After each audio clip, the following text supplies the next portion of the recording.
Ilang gabing hindi makatulog si Rose, saka iisip sa lalaking hinalikan at sa payo ng tita Sandra niya sa kanya to find him. Mababaliw ako nito. Tutal maaga pa lalabas muna ako. Tatawagan ko si Mitch para samahan niya ako. Kinapa niya ang mobile na nasa side table ng kama niya. Isang ring pa lang. Hello? Ate Rose, gabi na. Napatawag ka. Hello Mitch, samahan mo naman ako. Samahan? Saan naman tayo pupunta ate? At saka gabi na nga. Maaga pa. I need to unwind my brain for a while Mitch. Pag dito lang ako sa bahay baka tuluyan na akong maging crazy woman. Ate, may problema ka ba? Wala naman. Medyo ewan, hindi ko alam kung problema ba tong masasabi. Ang gulo mo naman kausap ate. O ano, samahan mo ba ako o hindi? Kung ayaw mo ako na lang ang lalabas mag-isa. Oo na, sasamahan kita. Baka mamaya magbigti ka pa sa pupuntahan mo. Bakit ko naman gagawin yan, my dear cousin? No, dahil gusto kong matikman ang sinasabi nilang luto ng langit. Oh my gosh ate, do you mean hindi ka pa nakatikim ng ganun? Napatawa pa ito. O bakit? Ikaw natikman mo na bang luto ng langit? Ate, sa panahon ngayon hindi na uso ang walang karanasan. Baka ikaw na lang ang natitira. Humagalpak sa pagtawa ito. Tumigil ka nga sa kakatawa mo dyan, nangiinis ka pa eh. Paano kasi ate? Palapit ka nang lumagpas sa kalendaryo, hindi mo pa natikman o kaya naranasan ng ganito? Humalinghing ito sa kabilang linya. Nangaakit ang turan ng pinsan. Sa narinig na palunok bigla si Rose. Hindi pa nga eh.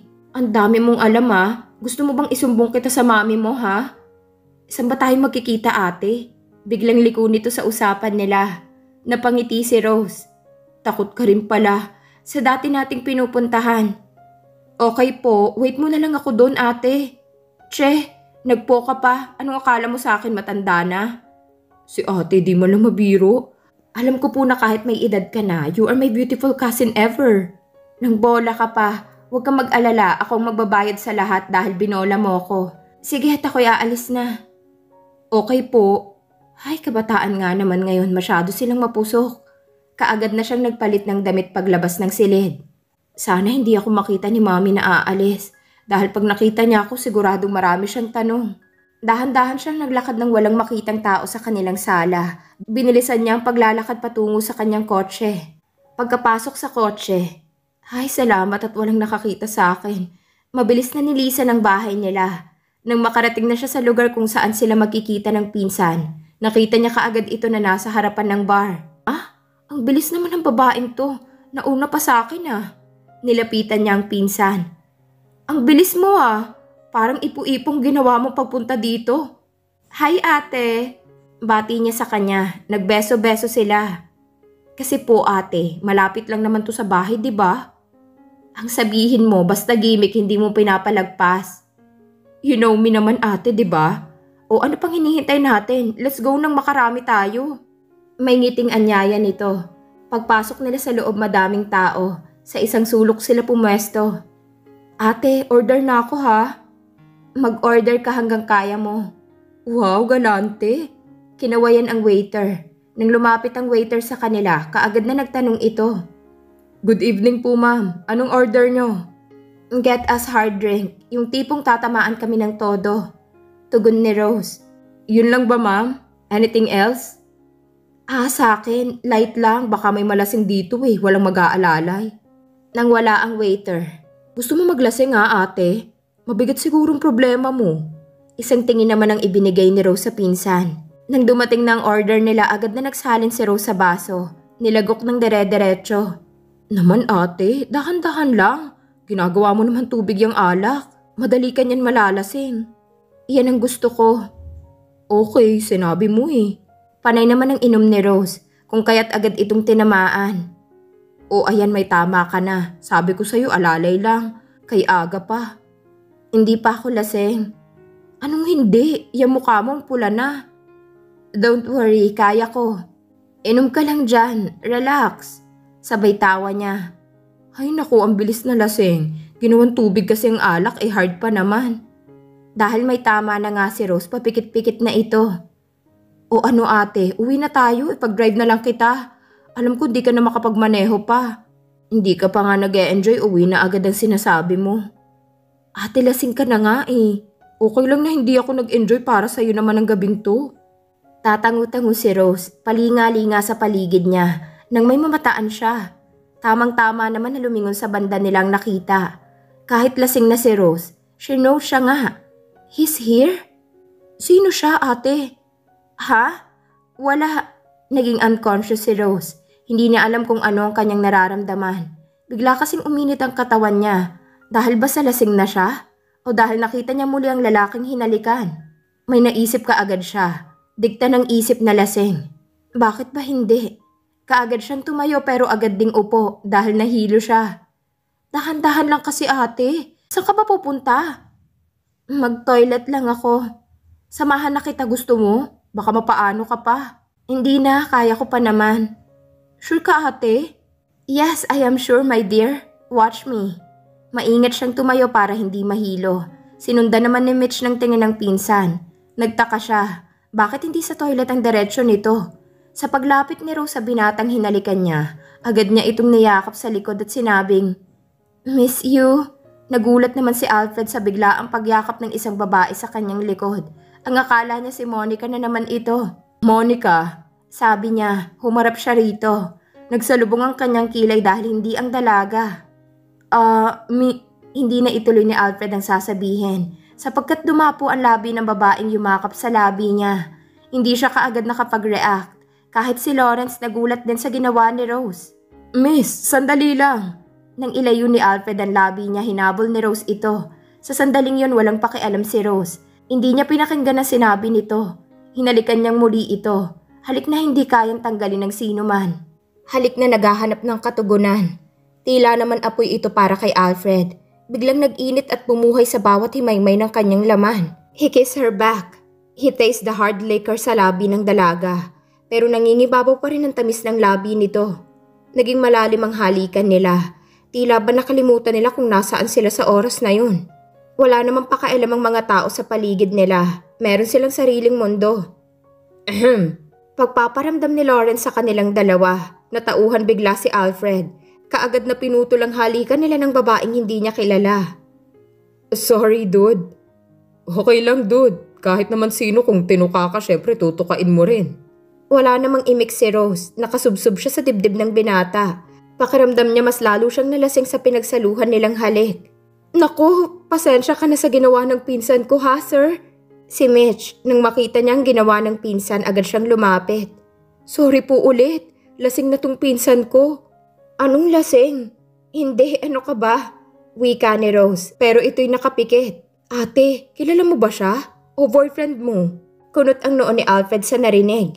I know him. We did a kiss minsan, di ba? Halika na nga, iuuwi na kita. Iba ka rin pala kung malasing ate. Nangahalik ka pa. Pinsan, kaya nga binigyan tayo ng Diyos ng labi para may panghalik, di ba? Kaya I use it, para naman may pakinabang. Sorry talaga, sir. Halika na, ate. Okay lang. Sabi mo nga lasing siya. Thank you. Inakay na niya ang pinsan papalabas ng bar. Walang pagtutol kay Rose dahil hilong-hilo na siya. Wow, dude. Ikaw na talaga. Ang lakas ng karisma mo. Pati lasing na nagkakagusto pa rin sa'yo. At isa pa, dude. What did she mean na nagkahalikan na kayo? Don't mind her. Lasing nga, diba? Kung ano-anong sinasabi niya. I smell something, dude. Ano naman ang something na yan, dude? Hindi ko na kailangan pagsabihin, dude. I know you well. Kung ano man yan, dude, you are wrong. Really? I don't think so, dude. I seen it just, you seen what? Kaya nga ang sabi ko, I know you, diba? At alam mong ibig ko sabihin, dude. Tell me, diretsuhin mo nga ako, dude. What did you saw? Well, but don't deny it, okay? Sure, tell me. I think Congressman Alfred is in love. What? Gulat na ika ni Alfred. Kung makawat naman, dude. Wagas ah. Yan kasi ang napil ko kanina habang naghahalikan kayo ng magandang babae. Hindi naman nakaimik si Alfred sa tinura ng kaibigan. Napailing na lamang siya. Pagkahiga ni Alfred sa kama, ang babaeng humalik sa kanyang nasa isip. Oh, that crazy woman. Bakit ko ba siya naiisip? Kasi in love ka na sa kanya. Sagot ng munting tinig na nanggaling sa kanyang isip. No. Hindi ako magkakagusto sa isang tulad niya. She's crazy. Gagawin ba ng isang matinong babae ang manghalik ng hindi niya kilala? Kung wala kang gusto, bakit ka ganyan? Hindi ka mapakali sa kakaisip sa kanya. Tinutokso siya ng kanyang isip. Tumigil ka! Naiiritang sigaw niya. What the hell? Pati ba naman sarili ko kinakausap ko na? Baka ako nang nababaliw nito. Kasi nga in love ka na. In love na siya. In love siya. Paulit-ulit na niyang naririnig. Get lost! Sigaw niyang muli dahil kung ano-anong pumapasok sa isip niya. Kaya ipinasya niyang bumaba papunta sa kanilang minibar. Kaagad na nagsali ng alak at sinagad na tinungga. Kahit na maglasing ka pa, pagkagising mo maaalala mo rin siya. Hindi mo ba ako tatantanan? Kainis! Napamura na siya. Binato sa dingding ang hawak niyang baso dahil sa iritasyong nararamdaman. Dahil sa kanyang ginawa, nagising ang ina. Ha? Sino kaya yung... Kaagad na bumangon at bumaba nang makita ang anak. Iho, ano bang nangyayari sa'yo, ha? Nothing, ma. Anong wala? Ngayon mo lang ginawa ang magbasag, ah. Ma, pwede ba bumalik ka na sa pagtulog mo? Tila ba may iritasyon na pagkasabi niya sa katagang nasambit. Hindi pinansin ito ng ina. Tell me, Iho, may gumugulo ba sa'yo ng mga kalaban mo sa politika? Ma, hindi. Wala. Kung ganon, anong gumugulo sa'yo? Tell me, Iho. Maybe I can help you. Ma, I'm okay, really. Sorry kung nagising kita. Well, kung ayaw mong sabihin, it's up to you. But remember, Iho, I'm here. Kung gusto mo ng pag-usapan yung gumugulo sa'yo, handa akong makinig. Thank you, Ma. You are the best mother in the world. Nang bola ka pa, Iho. May ngiting ika nito. Ma, matulog ka na ulit. O sige. Pero linisan ko muna yung kinalat mo. Ma, ako na. Take a rest. Okay, ikaw din. Tama na yan. Baka mabasag mo pa lahat ng baso dyan. Biro nito. No, Ma. Tama ng isa. Good night. Good night too, Iho. Nagsalin pa siya ng alak sa baso. Pagkatapos niyang tinungga, nagpa siya na siyang matutulog. Pero bago yun, nilinis muna niya ang kanyang kalat. Rose, ano na naman bang ginawa mo, ha? Salubong ng ina sa kanya pagbaba para mag-almusal. Hindi muna niya sinagot ang ina dahil masakit ang ulo. Kaagad siyang nagtimpla ng kape. May hangover siya. Anak, sagutin mo ko. Ang alin, Mommy? Kunwari niya. Hindi mo ba maalala ang ginawa mo kagabi, ha? At umalis ka pa nang walang paalam. My goodness, Rose. Paano kung may nangyaring masama sa'yo, ha? Di wala kaming kaalam-alam ng daddy mo. Ma, hindi na ako bata para magpaalam sa inyo. I am already 29. Ganon. Kung may nangyari sa'yong masama, saan ka namin hahanapin, ha, Aber? Sermon ng ina. Ma'am, mamaya mo na ako pagalitan, lalong sumasakit ang ulo ko. Hala, pagkatapos mong kumain may gamot, uminom ka para matanggal agad yung hangover mo. Thank you, Ma'am. Ang bait talaga ng mother ko. Tumigil ka, Rose. Mamaya mag-uusap tayo. Opo, Mommy. Pagkatapos kumain, agad na naligo si Rose dahil balak niyang puntahan ng lalaking kanyang hinalikan. Kahit lasing siya kagabi, kilala niya ito. Nagmamadali siyang nagpalit ng damit. Ganon din sa pag-aayos ng sarili. Pagkababa niya, hinihintay siya ng ina. Oh, saan ka pupunta, Rose? Di ba nagsabi ako sa'yo na mag-uusap tayo? Mommy, mamayang balik ko na lang tayo mag-usap. May lalakarin lang po ako sandali. Rose, baka ano na naman yan, ha? O kalokohan ang gagawin mo? Mommy, hindi po. Humalik na siya sa pisngi para makaalis na. Bye, Mommy. Sige, mag-ingat ka. O baka naman silang mag-ingat sa'yo. Mommy naman, sagot niya. Sige na, lumakad ka na at nang makabalik ka kaagad.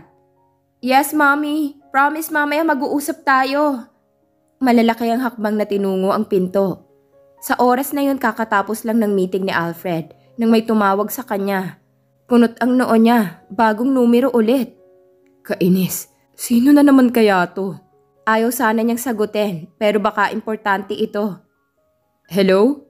Aniya. Hello, Congressman Alfred? Do you still remember me? Tura ng nasa kabilang linya. Lalong kumunot ang noo ni Alfred. Kilala niya ang kung sinong may-ari ng boses. Monica? Yes, it's me. I'm glad na alam mo pang pangalan ko. Of course, I know. Can we meet, Congressman? I don't take a no for an answer. Pupuntahan kita dyan kung ayaw mo. I'm a very busy person, Monica. Just for a lunch, Congressman. Pilit nito. Nagpaunlak na lang si Alfred. Alam niyang hindi siya nito tatantanan. Okay, saan tayo magkikita? Sa Tomas Morato. Bye, see you there, Congressman. Napailing na lang si Alfred para sa babae. Hindi na siya nagtaka kung bakit alam nitong congressman siya. Baka pina-private investigate siya nito. Si Rose papasok na sa loob ng kamera para tingnan kung doon nga nagtatrabaho ang lalaking hinalikan. Pagpasok niya sa loob, napalingon siya sa mga larawan na nakapaskil. Lahat ng larawan ng mga kongresista ay naroon. Nilapitan niya ito para makita ng malinaw ang mga larawan. Nanlaki ang kanyang mata nang makita niya ang larawan ng lalaking hinalikan niya. Oh my God! Napatuto pa siya ng kanyang bibig. Nakakahiya. Isa pala siyang congressman. Naman, paano na to? Kinabahan siya. Oh Rose, ano tong ginawa mo? Hindi niya maialis ang tingin sa larawan. Papalabas si Alfred sa kongreso para sa lunch nila ni Monica nang may namataan siyang isang babaeng nakatingin sa kanilang mga larawan. Siya na naman? Anong ginagawa niya rito? Hinagod niya ito ng tingin mula ulo hanggang paa. Ang nice pala ng babaeng ito. Nakasuot ng skinny jeans at tapit na blusa si Rose. Kita ang hugis ng katawan. Nang tumuon ng mata ni Alfred sa maumbok na pang-upo ni Rose, bigla na lang nag-init ang kanyang katawan. Kainis, what the hell? Ano nangyayari sa akin? Bakit ganitong nararamdaman ko? Alfred, easy ka lang. Pang-upo pa lang ang nakikita mo, nag-iinit ka na kaagad. Control yourself. Paalala sa sarili. Hindi siya makatiis. Nilapitan niya ang babae. Hindi naman napansin ng dalaga ang paglapit niya. Lalong nag-init ng husto ang kanyang katawan nang maamoy niya ang pabango nito na masarap sa pang-amoy. His sting is getting hard. Kailangan niyang pigilan ito. This is not the right place para makaramdam ako ng ganito.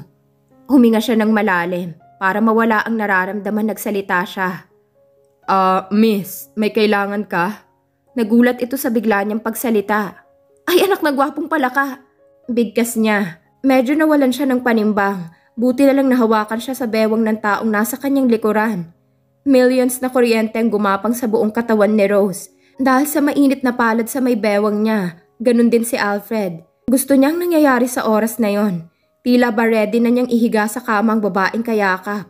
Hinigpitan pa niyang pagkakahawak sa bewang ng dalaga. Kung kaya't dikit na dikit ang kanilang katawan, naramdaman ni Rose ang isang bagay na parang gumagalaw sa may puwetan. Nanlaki ang mata ni Rose pagkaramdam niya sa bagay na yon. Hindi pa sana bibitawan ni Alfred ang babae kung hindi lang tumunog ang kanyang cellphone. Message ni Monica ang pumasok. Binasa niya ito. Where are you now, Congressman? Bakit ba ang tagal mo? Narito na ako sa restaurant. Oh, kainis. Murang anas niya. Napaharap si Rose kay Alfred. Nang mapagsino ito, na triple ang kaba ni Rose. Pati yata hininga niya nagkanda buhol-buhol.